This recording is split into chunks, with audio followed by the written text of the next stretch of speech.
Plusieurs joueurs forfaits pour le déplacement à Reims. Lorenz, qui est toujours en soins suite à la blessure au psoas, qui devrait reprendre la course demain, je pense, mais qui n'est pas opérationnel pour jeudi. Désiré et Baptiste, qui sont toujours en réathlétisation. Ça avance bien et pour l'un et pour l'autre, puisque Baptiste a repris partiellement avec nous ce matin. Et Lovro, qui est toujours en congé et qui rentrera vendredi. Pour tous les autres, ils postulent au déplacement de Reims.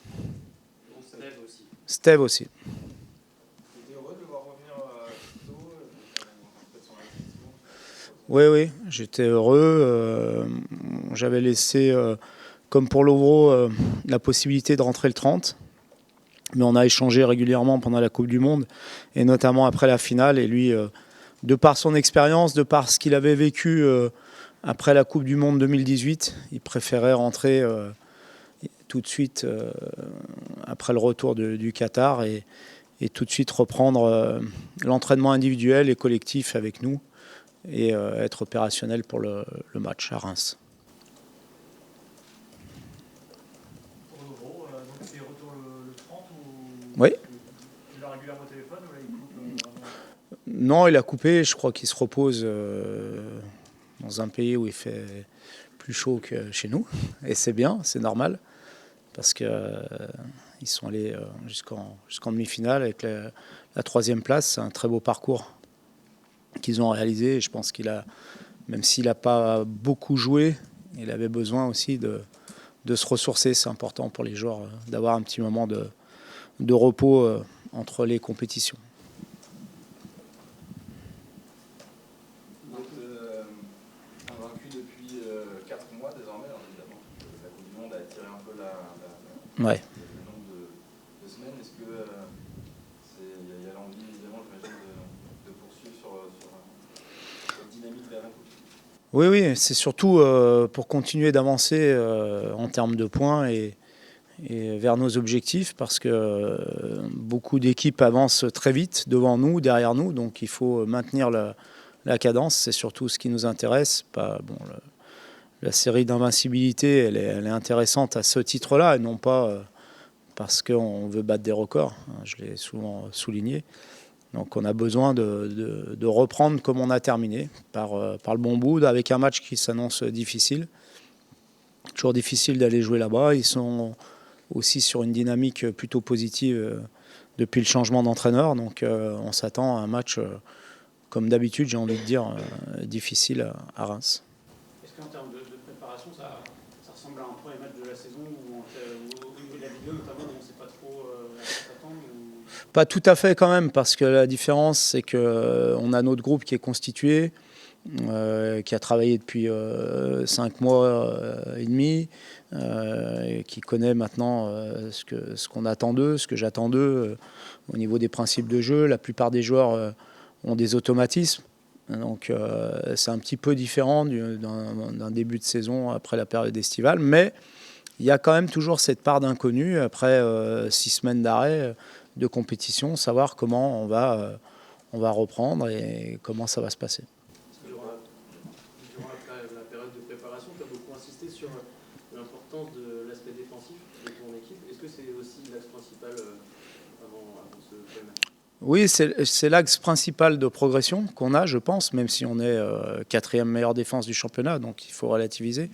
Mais je pense qu'on a encore une marge de progression, une petite marge de progression dans le jeu, sur coup de pied arrêté. Donc on a beaucoup insisté là-dessus, on a beaucoup travaillé là-dessus durant cette période. Il ne faut pas non plus que ça devienne obsessionnel et qu'on oublie le reste, notre philosophie de jeu avec ballon et ce qu'on a envie de faire dans le jeu, parce que souvent quand on insiste sur un point, on peut être focalisé uniquement là-dessus et en oublier ce qu'on fait de très bien. Donc l'objectif, c'était à la fois bien sûr de faire progresser encore l'équipe, mais aussi de renforcer nos points forts et de continuer à travailler sur nos points forts, ce qui est très important aussi. Ce renforcement, c'est aussi le retour de Warmed, qui n'est pas disponible cette première partie de saison. C'est un joueur que tu attends beaucoup sur cette seconde partie. Oui, c'est un joueur, on connaît la qualité de relance de Warmed, on connaît aussi son efficacité dans les duels, mais il y a aussi des joueurs avant qui ont participé aux 15 premiers matchs et qui ont été performants. Donc là, j'ai la chance d'avoir un groupe étoffé en quantité et en qualité. Donc Warmed comme Baptiste font partie des joueurs qui vont encore nous apporter une plus-value et un plus en termes de concurrence, en termes de qualité d'effectifs. Mais on a montré aussi que ce groupe était capable de, malgré des absences importantes, de continuer à être performant. Et ça, c'est aussi important pour moi. Est-ce que dans ton esprit, c'est lui le titulaire naturel du poste ou... J'aime pas parler de titulaire, remplaçant, parce que je le dis, j'ai beaucoup de joueurs qui sont très proches les uns des autres, à différents postes, et que les choix sont... la frontière, elle est infime entre le joueur qui va débuter et celui qui ne débute pas. Donc il fait partie des joueurs qui ont été titulaires et très importants l'année dernière. Il revient de blessure, il retrouve ses moyens, donc évidemment qu'il fait partie des joueurs sur lesquels on va s'appuyer, mais je pense qu'il y aura aussi, vu le nombre de matchs qui nous attend, des rotations, y compris dans la charnière, alors qu'on a l'habitude plutôt de conserver un binôme à ce poste-là. Je pense qu'il y aura aussi à ce niveau-là parfois des aménagements pour que tout le monde puisse être à 100%. Avec ces matchs pendant les fêtes de fin d'année, est-ce que les joueurs avaient des consignes particulières pour le réveillon de Noël? Non, parce que j'aime responsabiliser mes joueurs. Donc, mon staff a fait le travail là-dessus, sur la communication de ce qu'ils devaient faire, mais ils le savent. Et on s'est entraîné le 25 après-midi parce qu'on avait un match à préparer et que c'était le meilleur moyen de le préparer. Donc, il n'y a pas eu d'excès. Voilà. Puis, ce sont souvent des fêtes familiales, donc je ne pense pas que ça soit non plus propice à des excès alimentaires ou autres. Donc, et puis j'ai un groupe qui est sérieux, qui a envie de remplir ses objectifs. Et ils sont revenus le 25 à 17h en pleine forme, et on a fait une très très bonne séance d'entraînement d'ailleurs. Il y a eu une sortie un peu ironique à la fin de match amical sur cette programmation là, pendant les fêtes qui n'a pas forcément été appréciée de tous. Oui, c'est normal. Oui, c'est normal. Qu'elle ne soit pas appréciée. Oui, c'est normal. Est-ce que malgré tout, c'est une excitation de jouer à cette période-là comme on peut faire dans d'autres championnats ou... Non, mais ce que je trouve regrettable, c'est qu'on joue 10 jours après une finale de Coupe du Monde. On parle d'éthique toute la saison, qu'il faut respecter l'équilibre. Je vois pas, là, l'éthique n'est pas respectée, puisqu'il y a des équipes qui joueront sans certains joueurs qui ont été concernés jusqu'à la fin de la compétition. Et je pense qu'il y avait moyen de faire mieux. Maintenant, il y a toujours moyen de faire mieux. Donc que ça n'est pas plus, je l'entends, mais encore une fois, ce que j'aimerais, plutôt que ça soit par presse interposée ou coup de fil interposé, qu'il y ait des échanges entre les principaux acteurs, qui sont quand même les joueurs, et un degré moins les entraîneurs, et les gens qui décident. Voilà, ce serait, je pense, beaucoup plus bénéfique pour tout le monde. Pour nous, comme pour eux. Maintenant, ce n'est pas le cas, c'est comme ça. Voilà. On va pas revenir dessus. Je le regrette, mais c'est comme ça. Est-ce que dans le même sens, il va y avoir du changement à la tête de la direction de l'arbitrage? Est-ce que vous avez eu des nouvelles consignes suite à la Coupe du Monde? On a vu des innovations. Est-ce que vous êtes informé peut-être de changements? Non, on n'a pas eu de consignes particulières par rapport au temps de jeu, notamment, enfin au temps additionnel. On ne sait pas si ça sera décompté de la même manière à la Coupe du Monde ou pas. On n'a pas eu d'infos par rapport à ça. Peut-être, je ne sais pas, on verra. On verra jeudi ou déjà demain, puisqu'il y a des matchs demain. Donc, on a la chance de jouer après, donc on verra déjà ce qui se passe demain. Sur le mercato, tu n'as pas d'attente? Non, parce qu'aujourd'hui, on a un groupe qui est, je vous l'ai dit, étoffé en quantité et en qualité. Donc, on est, je pense, suffisamment armé pour remplir les différents objectifs qui nous sont fixés. On a le retour de Warmed, le retour de Baptiste, qui ont été des blessés longue durée. Donc ça me fait un groupe conséquent. Il va y avoir beaucoup de concurrence, beaucoup de choix difficiles. Donc je pense que c'est suffisant pour le deuxième partie de saison. Est-ce que tu n'as pas peur qu'il y ait des départs, notamment à cause de cette peut-être trop grande concurrence?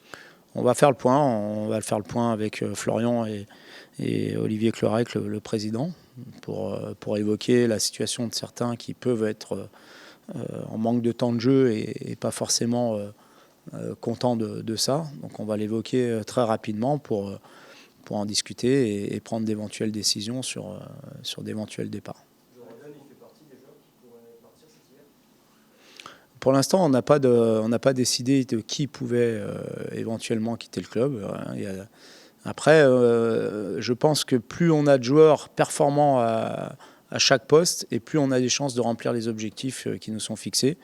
Il faut que ça se fasse dans un état d'esprit serein, ce qui est le cas depuis le début de saison. La concurrence, elle doit amener à se surpasser, à progresser et non pas à avoir de la frustration et exprimer de la frustration. Donc, si c'est le cas, on avisera. Si ça reste comme ça a été pendant la première partie de saison, je pense que c'est bien d'avoir un effectif comme on l'a. On annonce peut-être un mercato d'hiver un peu fou comme jamais après cette post-Coupe du Monde, des joueurs qui ne sont pas partis pour cause de Coupe du Monde, ainsi de suite. Est-ce que des grosses offres pourraient être acceptées ou est-ce que tu fermes la porte à des titulaires très importants? Non, ce n'est pas d'actualité. Pour nous, il n'est pas d'actualité de répondre à de grosses offres éventuelles sur des joueurs importants du club. Marie qui va nous rejoindre est libre au 1er janvier de... Caché. T'es où, Ama? Il va être libre le 1er janvier de s'engager avec un autre club. Est-ce que c'est une situation, sachant qu'en plus c'est ton capitaine qui te gêne ou est-ce que... Non, on l'a évoqué déjà ensemble, de manière très sincère. Donc je sais que lui, ça ne lui pose aucun problème. Il est très performant, je le trouve même encore plus performant et plus libéré dans tout ce qu'il exprime sur le terrain, en dehors du terrain, dans son rôle de capitaine. Et puis on évoquera aussi son cas avec les dirigeants très prochainement et avec lui aussi parce que il a aussi les cartes en main pour son avenir. Voilà, donc, mais en tout cas, c'était clair avec lui dès le début de saison sur sa situation contractuelle. Et ni pour lui ni pour moi, c'est un problème. Voilà, il est performant, il joue, c'est notre capitaine, il joue son rôle à la fois sur le terrain et en dehors du terrain de la bonne manière. Est-ce qu'au regard de ses performances, justement, tu voudrais peut-être le voir prolonger? Vous savez, il y a plein d'éléments à prendre en compte pour ça, pour lui comme pour d'autres d'ailleurs. Et c'est une décision aussi club qui doit être assumée par tout le monde. Donc c'est pour ça que je souhaite qu'on ait un échange avec les dirigeants, et avec Florian, pour évoquer la situation individuelle de tous les joueurs qui composent l'effectif, à la fois pour ce mercato, mais aussi pour un horizon un peu plus éloigné qui est la fin de saison. Donc Amari en fera partie évidemment. Quel regard tu portes sur cette équipe de Reims qui est restée sur 7 matchs sans perdre avant la trêve, qui ne gagne pas beaucoup mais qui est très solide aussi, avec un nouveau coach jeune? Ouais, je trouve qu'ils ont un projet de jeu qui est ambitieux et qui est très intéressant.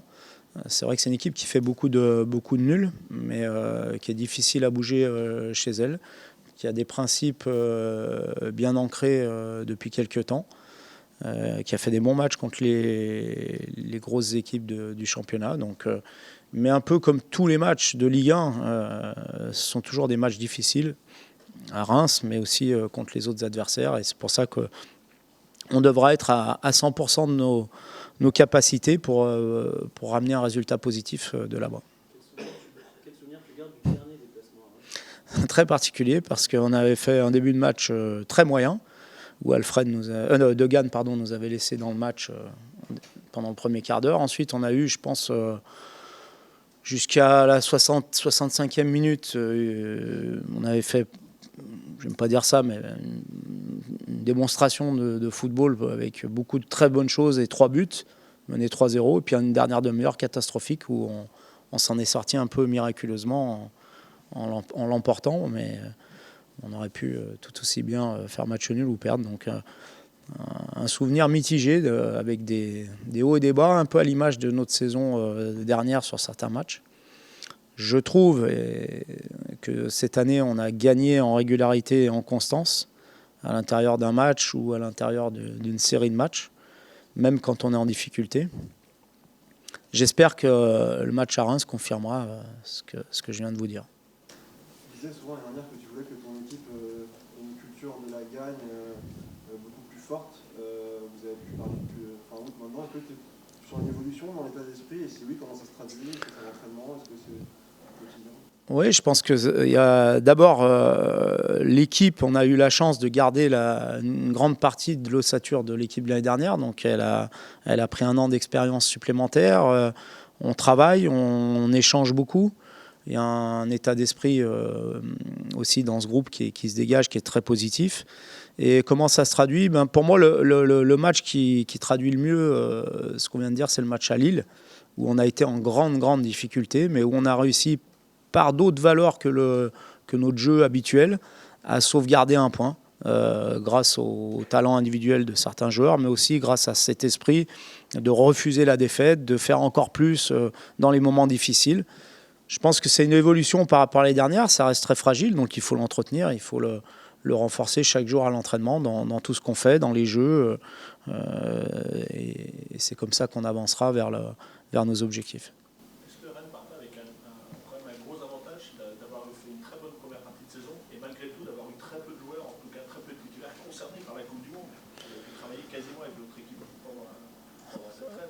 Pas tant que ça, parce qu'on avait 8 joueurs à la Coupe du Monde. Ceux qui ont été éliminés au premier tour ont eu 12 jours ou 13 ou 15 jours de repos. Donc les 2 premières semaines de préparation, on les a faites avec un effectif assez réduit. Voilà, donc je ne pense pas qu'on parte un avantage. On part avec un avantage parce qu'on a pris beaucoup de points sur ces 15 premiers matchs. Mais tout est très fragile et tout peut aller très vite dans ce championnat. Il y a, je pense, 8-9 équipes qui vont lutter pour les premières places. Et ça va être très serré et très tendu jusqu'à la fin. On fait partie de ces équipes-là. Mais aujourd'hui, le classement est tellement serré et les écarts sont tellement restreints et la qualité des équipes est tellement proche les unes des autres que ça va être très dur jusqu'à la fin. Et on s'attend à ça, mais c'est aussi pour ça qu'on veut lutter avec toutes ces équipes. Tu estimes que c'est la saison que tu as connue en Ligue 1 ou le championnat le plus compétitif? On sait qu'en haut de tableau, le rythme n'a jamais été aussi soutenu. Tu le ressens? Ah oui, on le ressent. On le ressent déjà en termes de points. Quand on voit le nombre de... Bon, si je mets Paris un petit peu à part, quand on voit le parcours de Lens aujourd'hui et des équipes qui sont juste derrière nous, ce sont des moyennes assez exceptionnelles à ce stade-là du championnat. Donc, ce qui fait que l'écart entre les 8 ou 9 premières équipes et les autres s'est creusé un petit peu. Mais en tout cas, la lutte, elle va être très serrée, très intense pour les places européennes jusqu'à la fin de saison, ça c'est sûr. Le retour rapide de Steph, c'est aussi pour effacer la déception de la défaite de la finale? Non, c'est surtout... non, c'était pas programmé. J'avais prévu de le laisser au repos jusqu'au 30, comme Lovro, puisqu'ils ont joué quasiment le même jour, hein, à 24 heures près.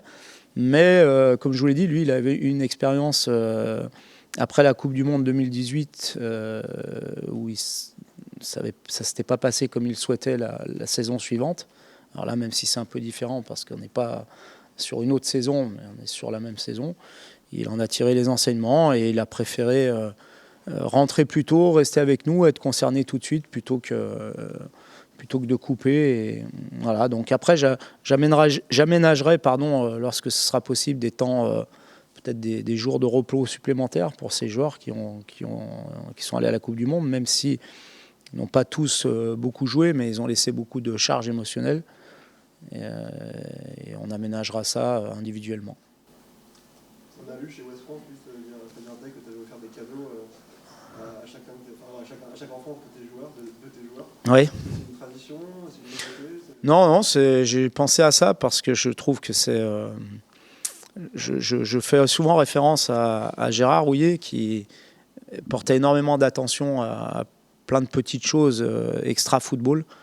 Et ça m'est venu en pensant à lui et en me disant, tiens, ça peut être sympa de faire un petit geste pour ceux qui ont des enfants, parce qu'ils n'en ont pas tous. Voilà, donc j'ai eu cette idée-là pendant pendant mes vacances. Voilà, pendant cette trêve, voilà, j'ai parfois eu des bonnes idées, d'autres moins bonnes. Voilà. Mais je pense pas.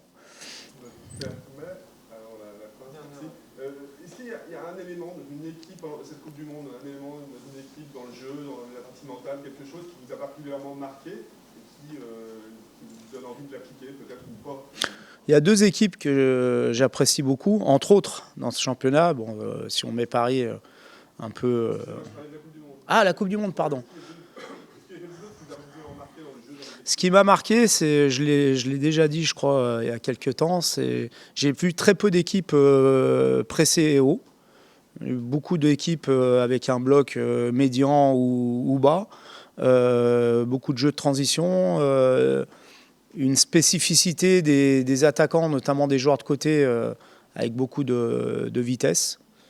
Voilà, en gros, c'est ce que j'ai retenu de cette Coupe du Monde, avec quelques matchs très intéressants. J'ai beaucoup aimé match Angleterre-France, par exemple. Voilà, donc c'est... Des choses que vous appliqueriez Forcément, quand on est entraîneur et qu'on regarde des matchs, on le regarde avec un œil d'entraîneur. Donc s'il y a des choses qui nous paraissent intéressantes et qui peuvent correspondre aussi à ce qu'on a envie, nous, de prôner pour notre équipe, évidemment qu'on va non pas le copier, parce que je pense que c'est difficilement transposable d'une équipe à l'autre, parce que chaque équipe a ses caractéristiques de joueurs et de culture aussi. Donc, mais oui, il y a des choses qu'on peut prendre ou dont on peut s'inspirer en tout cas. Et du coup, en Ligue 1, c'est quoi les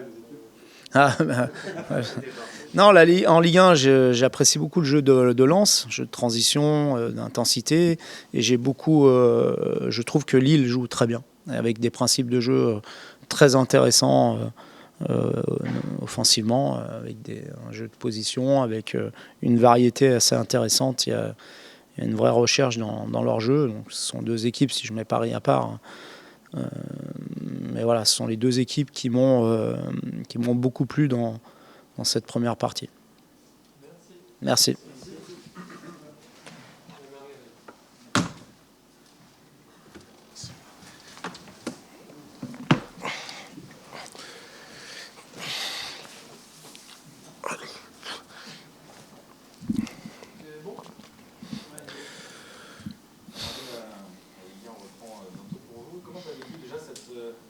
Ce mois, on va dire, sans match, est-ce que c'est une nouvelle saison qui commence? Est-ce que la préparation était particulière?